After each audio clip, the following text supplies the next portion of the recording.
Olá meus amigos, bem-vindos a mais um vídeo. Hoje nós vamos falar sobre o Grant Morrison, o escritor Grant Morrison, ou melhor dizendo, o apóstolo Grant Morrison. E você pode pensar, como assim apóstolo? Pronto, agora deu, né? Eu vou explicar, tá? Daqui a pouco eu explico. Se você não sabe quem é Grant Morrison, ele é o autor de Os Invisíveis. Ele mesmo chamou Os Invisíveis de um grimório de magia, ou um hipersigilo em 4 dimensões. Eu até já escrevi sobre isso, mas não vou explicar agora. Também de Homem Animal, seu trabalho de estreia, muito bom. Isso aqui é só o primeiro volume. E o meu preferido, Flex Mental. Vou falar um pouquinho dele daqui a pouco. Daqui a pouco falaremos sobre ele. Bom, Grant Morrison, eu sei que... Outro dia, uma pessoa estava conversando comigo sobre Philip K. Dick. Nós chamamos Philip K. Dick de profeta, né? E aí uma pessoa me disse, você sabe que esse cara era esquizofrênico e usuário de drogas, né? Embora não seja toda a verdade, né? Embora ele usou drogas, né?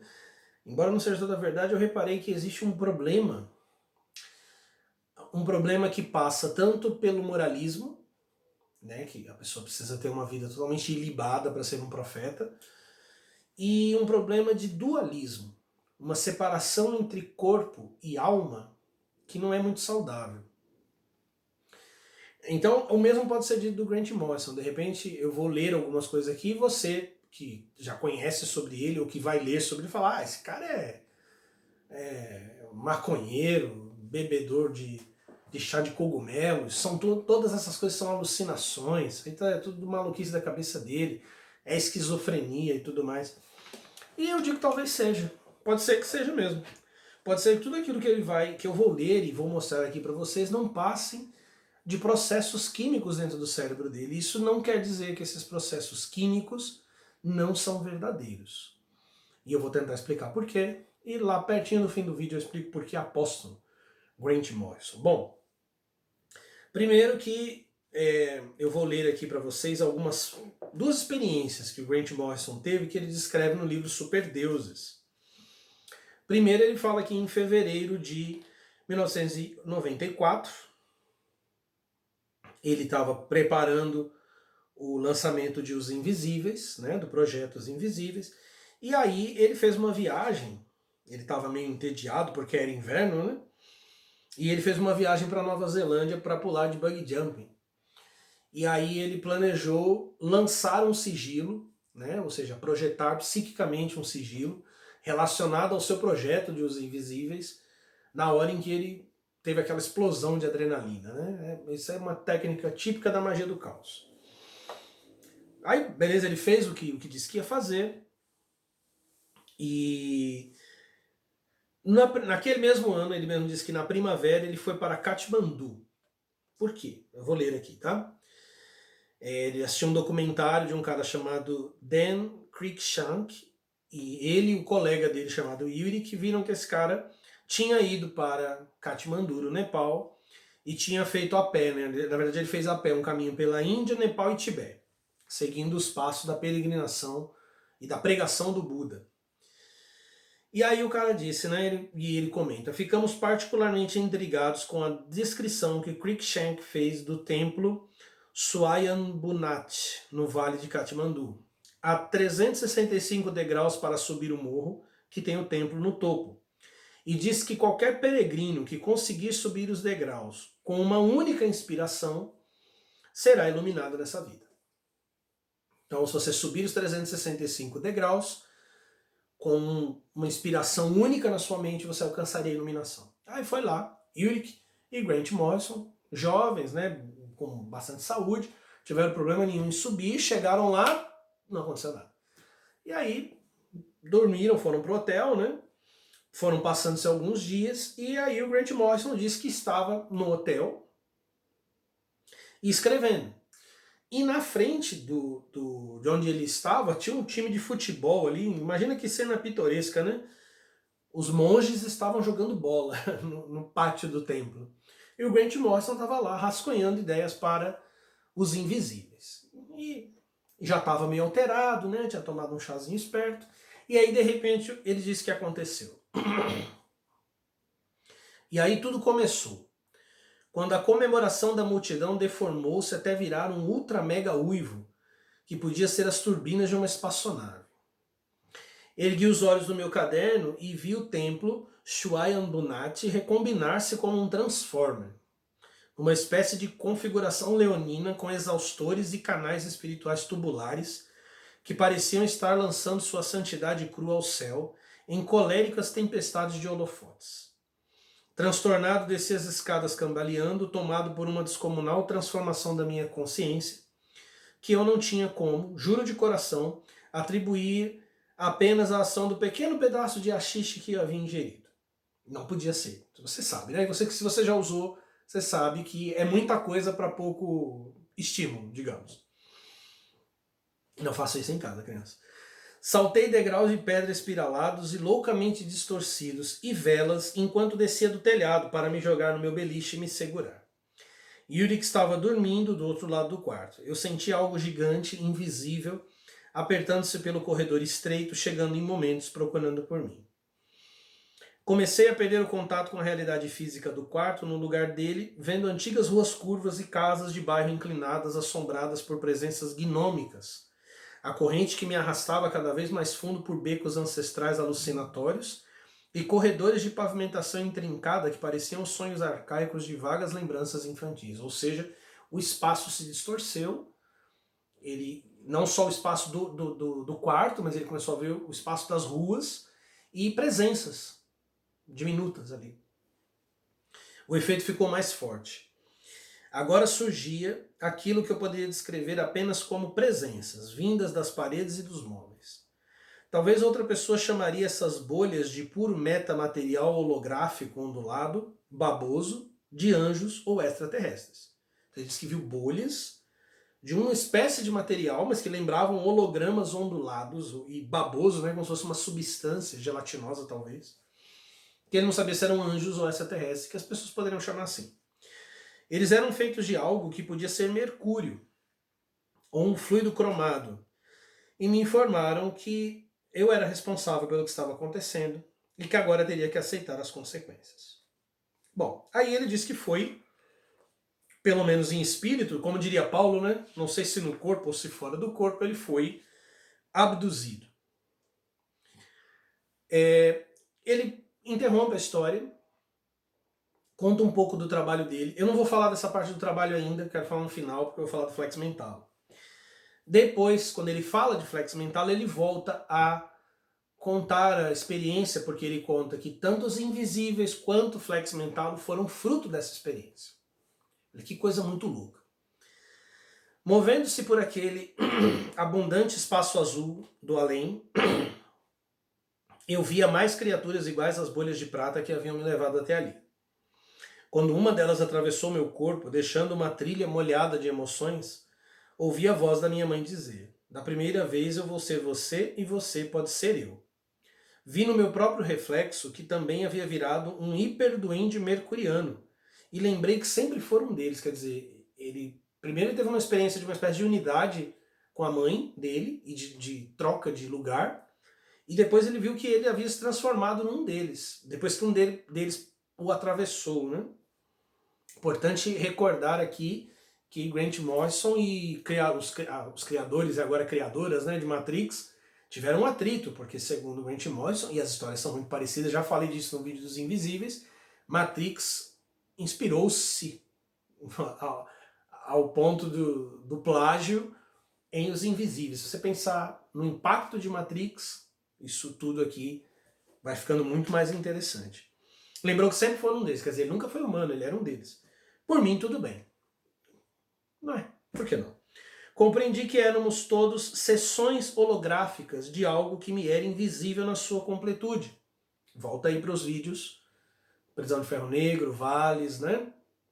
Hiperuniverso 1 e 2, lembrando que Hiperuniversos 1 e 2 e outros temas de Philip K. Dick são mencionados e abordados e estendidos em Os Invisíveis. Vale a pena você ler, é muito mais do que uma leitura. Fui lembrado quanto a como me plugar nas linhas de grade prateada que sumiam, ressurgiam e reluziam ao meu redor. Eu compreendia que essas treliças faziam entrada e saída de informação pura. Havia o tempo e o espaço, mas também dimensões inferiores, que serviam para criar mundos, da mesma forma que artistas de quadrinhos desenham mundos vivos no papel. Aqui estava um dia perfeito e sem fim para absorver a criação eterna. Para ajudar a explicar a meus sentidos exaustos o que estava acontecendo e porque eu estava ali, os seres se dispuseram a me mostrar o universo do qual eu havia acabado de vir e como ele era. Quando me mostraram, vi que era apenas um de vários, dentro de algo que lembro que parecia uma fila de incubadoras. O universo, todo o contínuo espaço temporal do Big Bang, a morte térmica, nada menos que isso. Não era uma corrente linear de fatos com princípio, meio e fim. Isso era só o que se sentia do lado de fora. Aliás, a totalidade da existência se parecia mais, olha o exemplo que só o Grant Morrison daria, com uma bola de esfíncteres. Se você não sabe o que é, digite aí bola de esfíncteres, que você vai ver a comparação que só Grant Morrison faria. Se você não viu Rap ainda, veja e você vai entender que esse aqui é um exemplo, é a cara dele. Em movimento constante, de forma hipnótica, e que impõe respeito ao ser observado. Lá estava Shakespeare, rabiscando Rei Lear numa folha amassada, e logo virando a esquina, para sempre fora de seu campo de visão, estava o período Cretáceo, os dinossauros passeando ao lado da casa da esposa dele, Anne Hathaway. Quer dizer, ele viu o tempo já não linear, mas com eventos interligados e em constante movimento. E como para confirmar que nosso universo não era o único, me foi explicado que o que eu estava vendo era uma espécie de berçário. Para gerar sua prole, os anjos de cromo tinham que criar tempo, pois como me destacaram com toda sensatez, as coisas só podiam crescer da forma como eu entendia. O tempo era uma espécie de incubadora. E toda a vida na Terra era uma coisa só. Uma única mega-hidra bizarra, meio anêmona, com sua raiz imortal unicelular nas marés pré-cambianas, e seus bilhões de ramos sensoriais, das samambaias até as pessoas, com cada detalhezinho tendo sua função no ciclo de vida de um superorganismo, que aos poucos ficava mais complexo e cada vez mais autoconsciente. Voltemos a Vales, né? Que eu disse que o plasmado está crescendo dentro da mente da humanidade de modo escondido. Foi como se tivessem me apresentado um Deus criança, acoplado a um sistema de apoio placentário chamado Terra, onde ele poderia crescer, ficar mais complexo, mais conectado, mais inteligente. Das pontas dele saíam partes mecânicas, ferramentas ciborgues, feitas dos recursos minerais do planeta, ou seja, em algum momento dessa consciência finalizada, porque como ele está fora do tempo, ele vê essa consciência completada, a tecnologia se torna parte do organismo, mas não o organismo, não o que é proposto por muitos teóricos do pós-humanismo. E eu já defendi o pós-humanismo aqui, mas eu proponho um pós-humanismo iluminatório. Um domínio da ciência, não um dominar-se pela ciência. Um espiritualizar máquinas e não usá-las como atalho para a espiritualidade. Um dia eu explico isso melhor, mas é isso que ele vê. Parecia que ele construía em torno de si uma concha parcialmente mecânica, como uma armadura ou traje espacial. Aquilo éramos nós, toda a vida vista como uma coisa só da perspectiva de uma dimensão superior. Aí ele diz que os anjos, me disseram para voltar e assumir o meu papel de parteira desse gigantesco sistema nervoso bruto. Era importante garantir seu crescimento apropriado e o desenvolvimento das larvas, nós, e ter certeza de que ele não entraria em pânico, nem se debateria demais ao acordar e ver sua própria natureza como uma forma de vida singular. Então, o barato que o Grant Morrison teve fez ele enxergar. E aí ele vai dizer que essa visão não foi única. A partir daí ele descreve, tem até uma entrevista que ele fala isso, que ele passou a ver as coisas em 5 dimensões. O que isso significa? Ele olhava, por exemplo, para o celular e via o celular se estendendo pelo tempo. Porque, afinal de contas, tudo que constitui você, tudo que constitui a mim, tudo que constitui esse celular, as luzes, o material que faz esse livro, esse material já estava na natureza, passou por inúmeras transformações, atravessou o tempo e chegou até essa forma atual. E ele disse que começava a ver isso, que ele conseguia inclusive olhar para si mesmo e se ver estendido no tempo, tanto para o passado como para o futuro. E aí no final desse primeiro relato ele fala: isso valia para todos nós. Tudo que já foi vivido era um graveto da mesma árvore, um dedo da mesma mão. Acrescente o tempo e fica absolutamente óbvio que toda a árvore da vida da Terra estava viva e fisicamente conectada, mesmo após 3 bilhões e meio de anos. Não em qualquer sentido metafísico, mas literalmente, materialmente, voltando no tempo até chegar à raiz. A mesma célula mitocôndrica primordial que começou seu processo de autoclonagem eterno no oceano primordial estava e ainda está dividindo-se dentro de cada um de nós. Seria a mitocôndria o termo secreto da ciência para a alma? Seria a presença de um organismo assexual imortal nas profundezas de nosso ser físico a responsável pela sensação que temos de uma essência interior, imperecível, infinitamente sábia e completa? Teria toda a minha vida sido uma espécie de diálogo com minha própria estrutura celular? Seria alguma compreensão literal do axioma hermético assim em cima como embaixo? Seria eu apenas uma célula no corpo da forma de vida exclusiva da Terra? Seria minha relação com a consciência primordial como é a de um linfócito T auxiliar com o corpo humano, por exemplo? Seriam os soldados as células de ataque?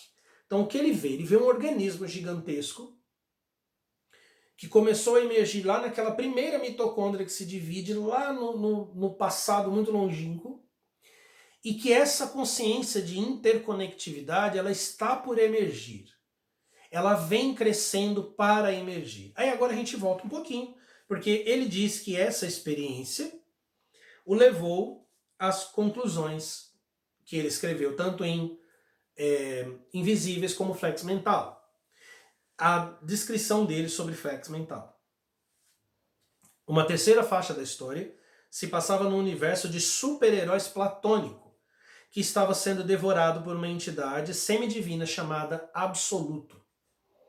Os super-heróis que restavam da Legião das Legiões haviam maquinado um plano final que demandaria a criação de todo um novo universo, para o qual eles iriam fugir. O único, porém, para sobreviver no novo universo, cuja física seria menos permissiva, os super-heróis teriam que virar ficção. O novo universo que criaram era, como já deve ter imaginado, o nosso.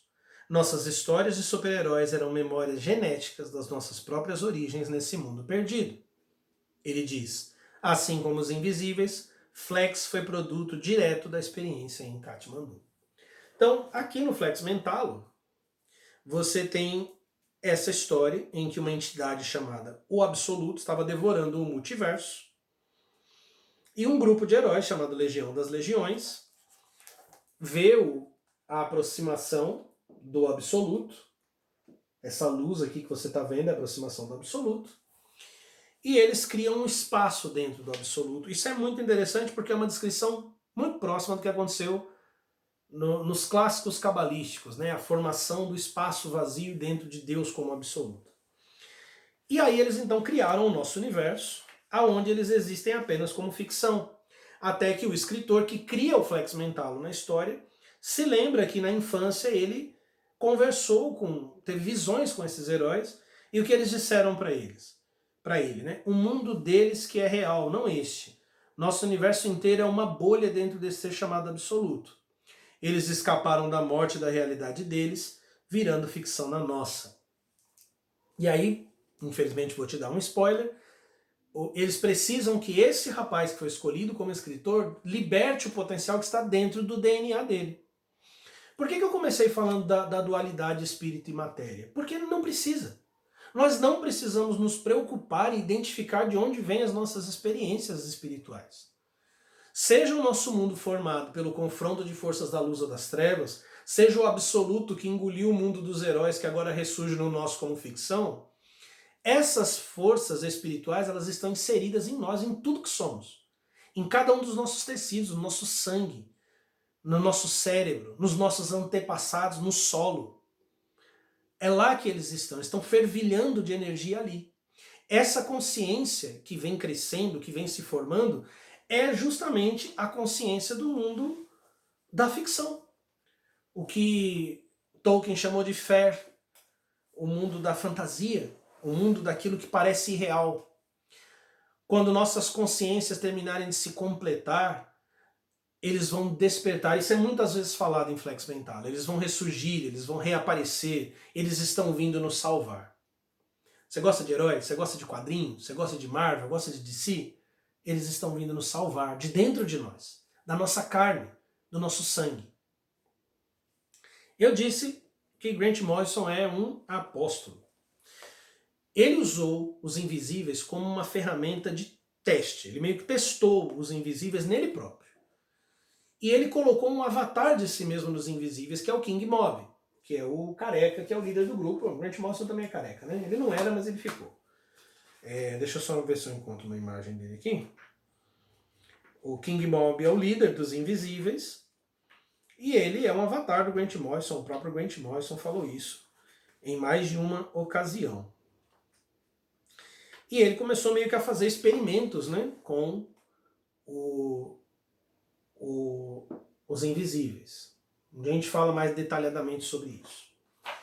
E ele ficou doente. Algo que aconteceu com o King Mob nas histórias aconteceu com ele. E ele estava quase morrendo, com uma infecção terrível, uma bactéria que atacou o rosto dele. E uma noite, quando ele estava muito mal, ele conta esta experiência. Uma coluna de luz sincronizou-se com a porta bem definida, e então um sermão poderoso pareceu ser baixado na minha cabeça.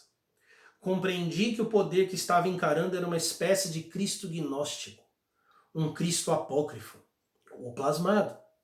Uma figura quase pagã que eu havia encontrado lá no fundo do poço no último suspiro. Aqui no fim havia luz. Cristo estava entre nós, sofrendo bem aqui conosco e prometendo salvação. O Cristo gnóstico e os heróis das nossas histórias em quadrinhos, eles são o mesmo. Eles são o plasmado.